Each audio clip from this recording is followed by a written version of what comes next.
يا صباح الفل، ازيكم عاملين ايه؟ يا رب تكونوا بخير.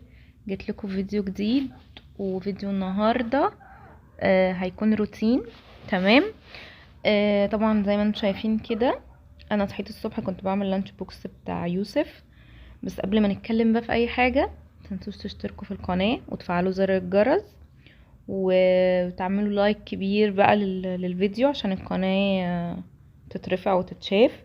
واهم حاجه محدش يتفرج وهو مش عامل سبسكرايب للقناه. اوكي، انا هعتبر ان هو اوكي.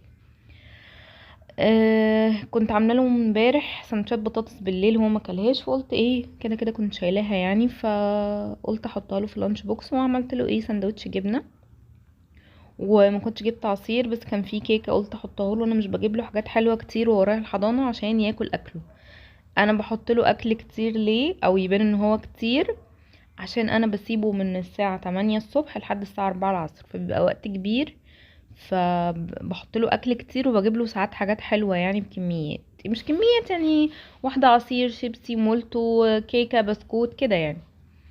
المهم بعد ما خلصت اللانش بوكس قلت ايه، اعمل نسكافيه عشان افوق كده، عشان حسيت ان انا مش فايقه. فوقفت عملت نسكافيه. طبعا هو النسكافيه ده غلط، انا مش برشحه بصراحه، انا بحب البلاك اكتر. بس انا ما كانش عندي بلاك وما كانش عندي غير اللي هو بالكريمه ده.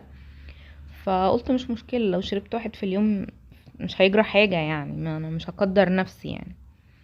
بس والشاي اللي هو اللي ظهر لكم في الشاشة ده بتاع امتنان، هو شاي اخضر بالقرفة، حلو قوي بس طعمه صعب يعني. هو حلو بينزل مية زيادة في الجسم وكل حاجة، بس هو طعمه صعب بصراحة. هنا بقى كنت خلاص خلصت، فقلت بقى ايه، احط له حاجته في الشنطة واقفله شنطته كده. وكنت عماله ادور على ازازه الميه بتاعته مش لاقياها، مش عارفه ايدي حطيتها فين. فاشتريت له ازازه ميه معدنيه، لان انا مش بحبه يشرب، يا اما يشرب من فلتر يا اما يشرب من ميه معدنيه. هنا خلاص نزلته وجيت بقى، فجيت اشوف المعركه اللي ورايا. طبعا كان بقالي يومين 3 عند ماما ساعه راس السنه وكده، فما كنتش عملت حاجه خالص في البيت، وكنت نزلت من غير ما اروق ولا اعمل اي حاجه. فقلت كمان عايزه اغير النظام شويه. ف وتحت الكنب طبعا كنت متأكدة ان يوسف رميلي لعب، لان هو بيقعد في الارض عشان الركنة مفتوحة شوية من تحت. فهو بقى بيقعد يحشر لي لعب، يقعد يحطها لي جوه، مش عارفة ايه اللعبة دي يعني، مش فاهمة. فلقيت بقى حاجات كتير قوي تحت الركنة، كنت متأكدة ان انا هلاقي اصلا. المهم هنا بقى زي ما انتم شايفين كده كنست ورحت شايلة السجادة، وقلت ايه كده كده انا عايزة اغير النظام، فكده كده همسح من تحت الحاجة يعني. شايفين بقى كمية المكعبات واللعب اللي طالعة، انا مش عارفة هو ايه اللعبة دي. ده كده حبة قليلين، انا ساعات بلاقي باسكت اللعب كله متحشر تحت الركنة. هنا بقى بدأت ان انا اشيل الراوتر والحاجة عشان اكنس.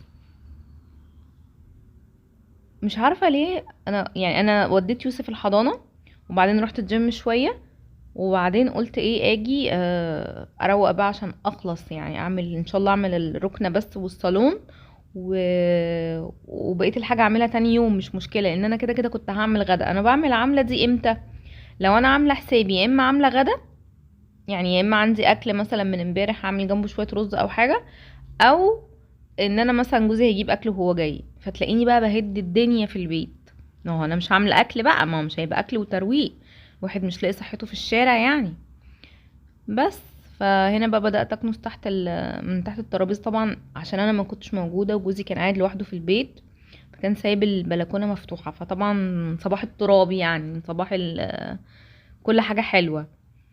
فالدنيا كانت متربه جدا.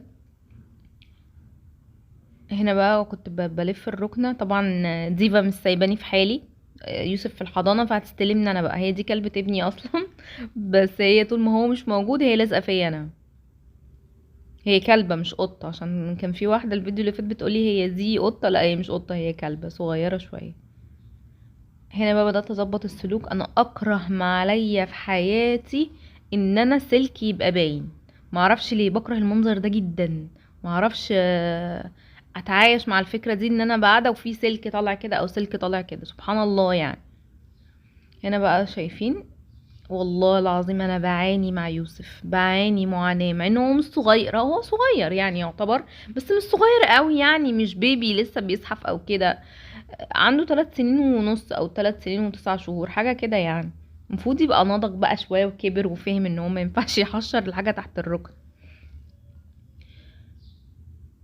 هنا زقيت الركن اللي هو الجزء ده يعني، قلت امسح من تحتيه. طبعا مطرب جدا يعني، هو مش باين في الكاميرا بس هو مطرب يعني.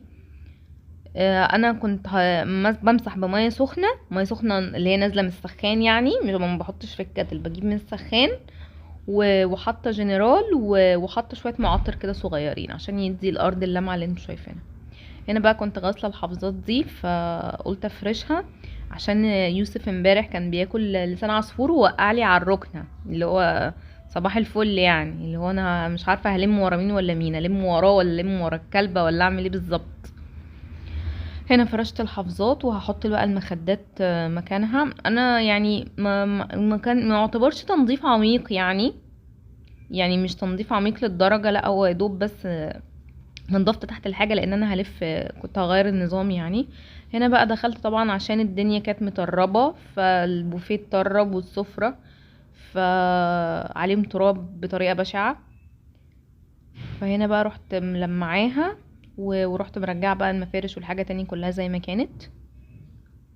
انا الاوضه دي تقريبا محدش بيدخلها خالص يعني، احنا حتى من النوادر جدا ما بناكلش على السفره غير في رمضان، يا اما بناكل في الترابيزه اللي هي في المطبخ هبقى اوريها لكم، او ممكن ناكل على الترابيزه بره قدام التلفزيون. طبعا انا مش عارفه المقطع وانا بلمع السفره راح فين، وان انا بمسح الحتت الباينه يعني الفواصل ما اعرفش راحت فين، تقريبا مسحتها وانا بمنتج بس مش مشكله. هنا بقى قلت اعطر الدنيا بعد ما خلصت.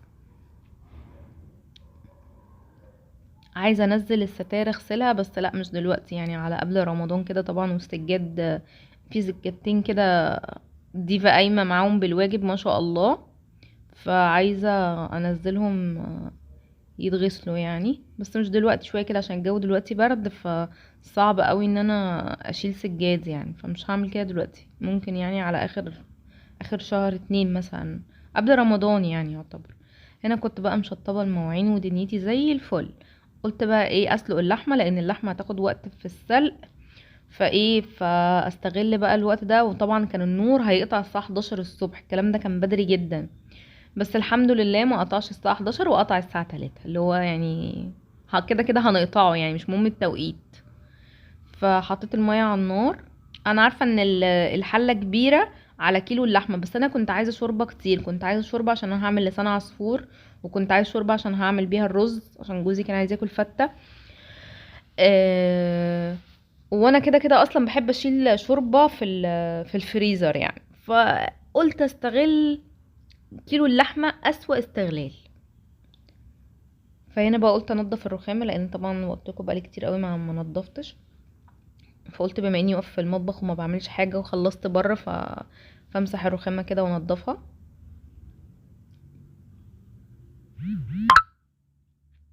بس زي ما انتم شايفين الصوره شارحه نفسها. وهنا طبعا كان مطرح ما كنت مصفيه الكوبايات والحاجه شلتها طبعا لما صحيت يعني ودخلت المطبخ وكده، بعد ما خلصت رحت بقى حاطه الاطباق مكانها والكوبايات مكانها، قلت بقى اغسل الصفايه واغسل الحته بتاعه الحوض نفسها، بما ان انا بروق وواقفه يعني انا بحاول اسهل على نفسي، اللي هو انا مثلا قاعده مش بعمل حاجه مثلا، امسك ضرفه في المطبخ اروقها، مثلا في درج منعكش هروقه كده يعني، بحاول ان انا ايه، ما محدش هيجي يعمل لي يعني، الدرج منعكش والنبي لو قعد 60 سنه منعكش انا اللي في الاخر اللي هعمله. فانا صراحه بوفر على نفسي واقول ايه، انت كده كده يا بنتي انت اللي هتعملي، فقومي اعملي دلوقتي. طبعا حلة اللحمة بهدلت لي البوتاجاز، بس مش مشكلة كده كده هعمله يعني، بس انا ما بحبش اعمله اول باول كده، اللي هو اخلص اللي هو مثلا حلة اللحمة وقعت حاجة او مش شايلها وملمعاه، لا اما اخلص الاكل خالص لانه كده كده هيتبهدل وانا بعمل اكل، شوية عصفور هيقعوا عليه وانا بحط الشوربة، ممكن شوية شوربة يقعوا على البوتاجاز، فاما بخلص خالص بقى اخر اليوم بعمله. هنا قلت اعمل شويه لسان عصفور بقى، طبعا الاساسي ان انا اعمل العصفور ده عشاني لان انا كده كده مش هاكل رز يعني. ما لقيتش بقى الصفايه الكبيره فجيش قالك اتصرف، فرحت جايبه الصفايه الصغيره دي وقلت بقى ايه اصفي بيها عشان الشوائب بتاعه الشوربه وكده ما تنزلش في العصفور.